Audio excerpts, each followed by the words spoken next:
300 कहानियों या 12 उपन्यासों से नहीं है।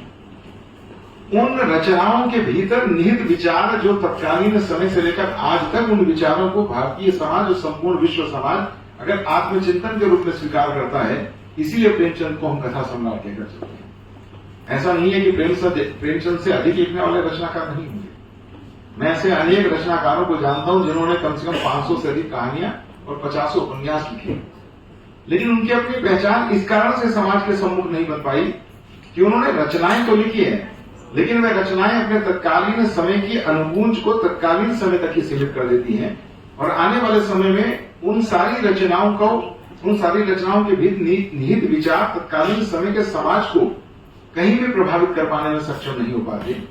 तो ऐसे में उन रचनाकारों की रचना धर्मिता तो श्रेष्ठ होगी, लेकिन वे वैचारिक दृष्टिकोण से किसी समाज के लिए कालजयी बन पाएंगी, ये प्रश्न चिन्ह स्वाभाविक तौर पर हमेशा से रहा है।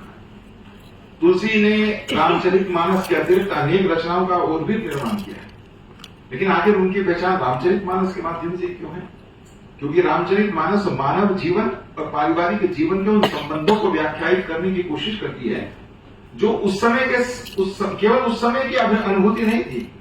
वह अनुभूति